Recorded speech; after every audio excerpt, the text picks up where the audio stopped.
Bonjour à toutes et à tous, bienvenue sur KTV, Kwezi FM, le 106.9 pour un temps de parole en direct à la radio et à la télévision.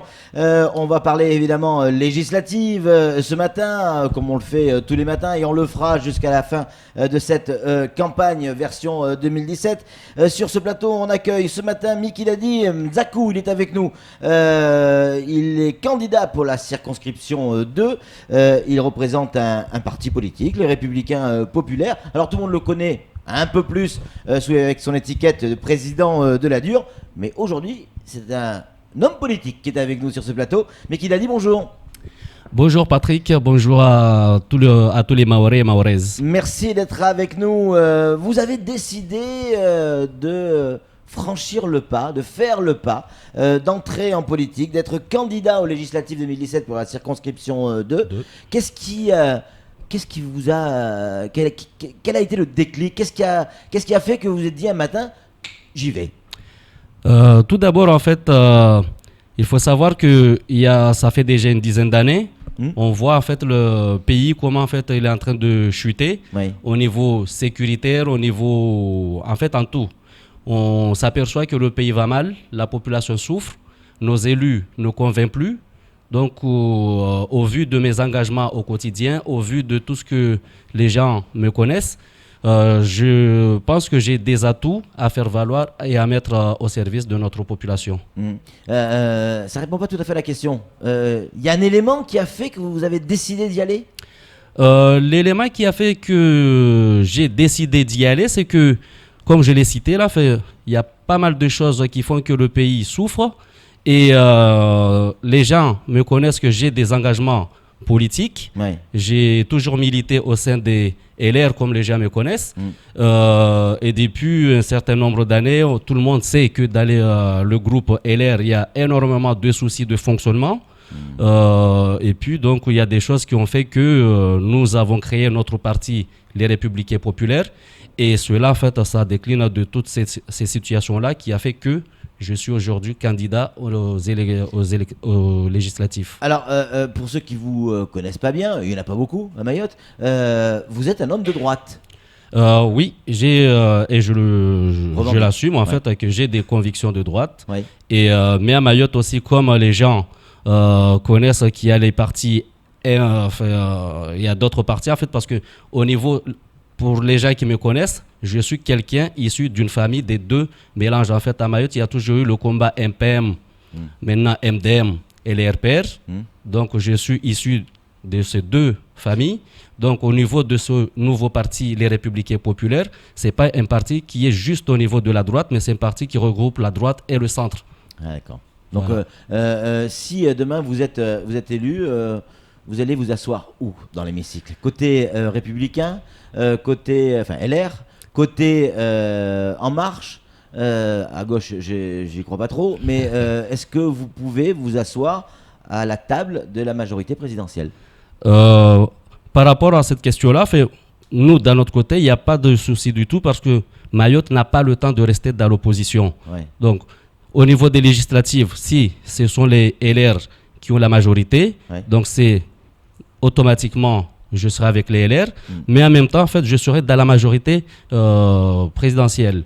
Mayotte n'a pas le temps de rester dans l'opposition, on a des choses à défendre, c'est pour ça que nous sommes candidats, donc il n'y a pas de souci là-dessus, je serai dans la majorité présidentielle. Alors souvent, quand les candidats viennent sur ce plateau, ils nous parlent de leur volonté, leur programme, leur envie, et vous en avez un aussi, un programme qui est tout le temps concerne Mayotte, et pour cause.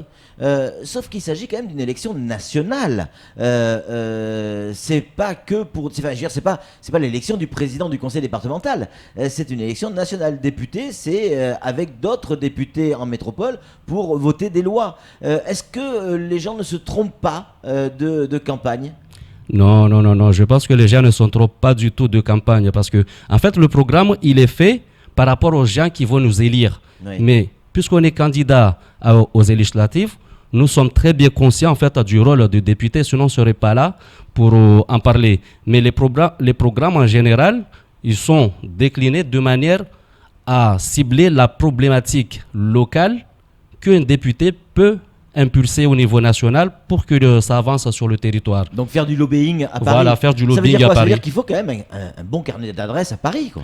Il faut aussi un bon carnet d'adresses Vous à l'avez, Paris, ce mais carnet je pense qu'en fait, un carnet d'adresses ne fait pas tout. Hmm. Mais vu que nous avons des contacts LR, donc on n'a pas de soucis pour nous habituer. Mais après, je pense que ce n'est pas un problème pour le carnet d'adresse, ça vient par la suite.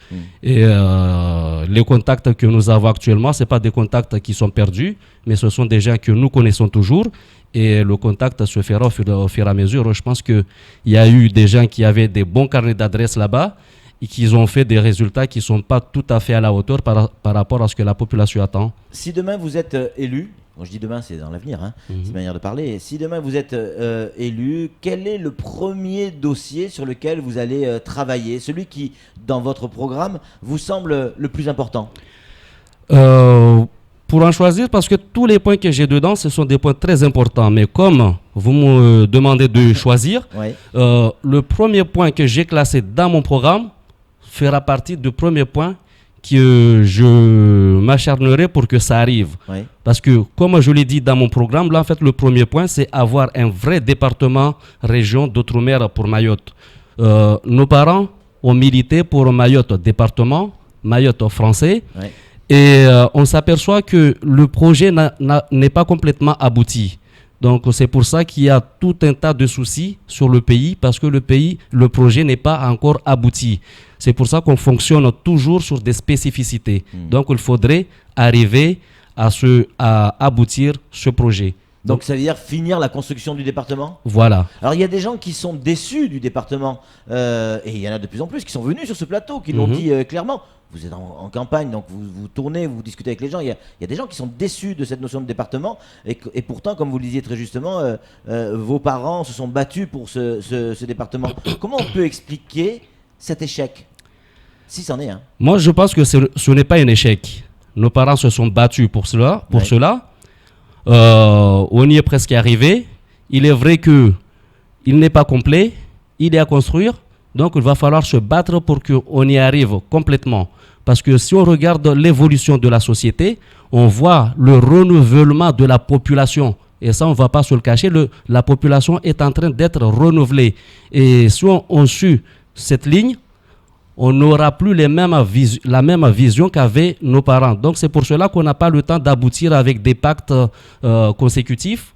Il est temps d'en finir avec ce projet et d'asseoir Mayotte complètement dans la France. Comme ça, puisqu'on sait que nous sommes un territoire qui est revendiqué par nos voisins, comme ça, une fois que le projet aura abouti, il n'y aura pas les soucis et toute la déclinaison des lois pourront être appliquées à Mayotte sans pour autant qu'il y ait des blocages sur des spécificités. La principale revendication, en tout cas le principal problème que ressentent nos concitoyens ici à Mayotte, tourne autour de l'insécurité et également de l'immigration. Quel est votre point de vue là-dessus?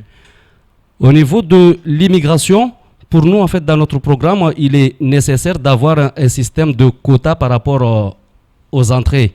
Il faut avoir en fait une immigration choisie. Il faut avoir ça, c'est les propos de Nicolas Sarkozy. Ben oui, c'est pour ça que je vous ai dit que nous sommes de la droite, donc nous avons des projets toujours de la droite.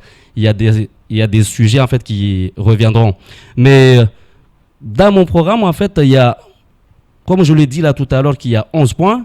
Au niveau de l'immigration, nous avons axé la chose sur le système d'immigration contrôlé, maîtrisé, et pour qu'on puisse supporter. Ça veut dire quoi? Donnez-nous un exemple. Comment vous parlez d'immigration contrôlée, choisie, l'immigration choisie, c'est ce que vous avez dit. Ça se passe comment? C'est-à-dire que vous décidez, ou enfin la France décide que Ahmed ou Mohamed à Anjouan, lui peut venir, et Aziz d'Anjouan, lui peut pas venir. Non. Comment ça se passe? Il faut pas voir les choses comme ça. Nous connaissons en fait la démographie de l'île. Nous connaissons en fait la capacité de l'île, comment il est. Une fois qu'on aura augmenter l'effectif des forces de l'ordre. Pour entrer à Mayotte, en fait, il n'y a pas plusieurs axes. Donc, il va falloir axer les contrôles aux frontières et accepter un certain nombre de... On va pas décider que tel ou tel, mais il faut avoir un système maîtrisé pour l'immigration. Ouais, mais quand elle est choisie, Mikida dit, vous dites immigration choisie, ça veut dire quoi? Ça veut dire qu'on va choisir qui peut rentrer ou pas rentrer. C'est surtout au niveau du nombre, parce qu'on ne va pas ouvrir en fait les vannes comme on les laisse actuellement. Donc il va falloir ouvrir, il va falloir contrôler en fait les entrées. Mais mon programme ne s'axe pas entièrement que sur cela là. On a aussi pas mal de projets au niveau de la famille et le pouvoir d'achat. On a un contrat avec la jeunesse. On a l'école aussi à défendre en fait, l'école et l'enseignement. C'est ça. La jeunesse, vous allez faire quoi pour cette jeunesse au niveau de la jeunesse, on estime que la jeunesse mahoraise a un talent. Oui, donc cette jeunesse-là, il va falloir en fait la valoriser et faire en sorte qu'elle puisse en fait s'exprimer comme il faut et exprimer son talent. Que ça soit au niveau sportif, que ça soit au niveau de la culture en général, au niveau de la danse, au niveau du théâtre, il y a des choses à construire. Donc ça regroupe toute l'infrastructure. Il y a pas mal de manques dans tous les domaines. La jeunesse n'a pas les éléments nécessaires pour pouvoir exprimer entièrement ses talents. Vous savez que si vous êtes élu, et on vous le souhaite, comme on le souhaite à tous les candidats qui passent sur ce plateau, vous allez être confronté d'une manière ou une autre à un problème majeur qui est le problème de l'eau. Et à la minute où on parle, ça n'a pas véritablement avancé sur ce dossier, en tout cas en termes de construction de la 3e retenue collinaire. Nous, dans ce domaine, ça rentre dans le point de l'environnement qu'il va falloir protéger et contrôler en fait les utilisations au niveau des rivières. Parce que l'environnement, si on ne la contrôle pas, si on ne la maîtrise pas, on ne peut pas... On sait que Mayotte, c'est une île. La majorité de l'eau que nous avons, c'est de l'eau captée. Si on ne maîtrise pas les rivières, nos sources, on ne fait pas en fait le nécessaire qu'il faut pour préserver ces sources-là, les problèmes d'eau vont s'empirer.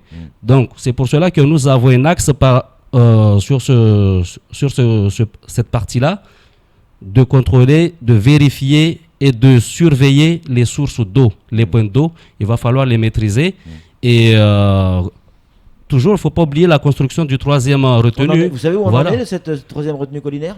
Il y a toujours le blocage sur le terrain qui n'est toujours pas encore fini. Le foncier n'est toujours pas réglé et je trouve complètement dommage qu'on reste bloqué sur ce genre de problématique parce que la population n'a pas le temps d'attendre que les problèmes qu'a subi là ces temps-ci se renouvellent. Le prêt a été débloqué par la Caisse des dépôts. Je crois qu'il y a 43 ou 48 millions d'euros qui ont été prêtés au SIAM pour pouvoir réaliser cette retenue collinaire, mais le problème c'est que le foncier n'est pas réglé. Est-ce que vous, en tant que député, si vous êtes député, vous pouvez arriver à faire pression sur le foncier pour que ce problème se règle? Parce qu'il va falloir à un moment donné qu'il se règle obligatoirement. Moi je pense que les gens ne forcent pas entièrement là pour pouvoir avoir ce foncier là parce que c'est un problème majeur au niveau du territoire. On ne peut pas rester sur des blocages parce que à mon avis le problème n'est pas complètement pris à bras le corps parce que l'eau, on ne peut pas rester là sans trouver de solution sur cette problématique. Donc il va falloir forcer et avoir la solution sur cette problématique. Mikida dit, il nous reste une poignée de secondes, quelques secondes. Qu'est-ce que vous avez envie de dire à vos électeurs? Pourquoi voter pour vous? Qu'est-ce que vous avez envie de leur dire aujourd'hui? Moi, j'ai envie juste de leur dire que de nos jours, il faut faire confiance à la jeunesse. Donc, il faut faire le choix qu'il faudra. Il faut faire, comme je l'ai dit, il faut faire confiance à la jeunesse. La jeunesse a des choses à mettre en place.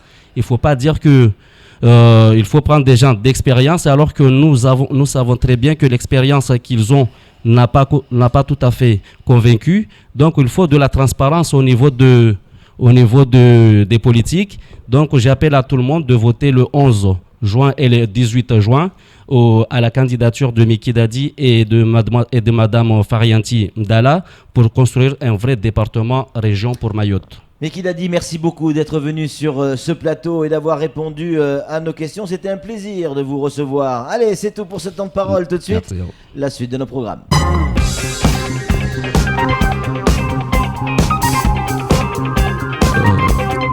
Donc au revoir, merci à tout le monde et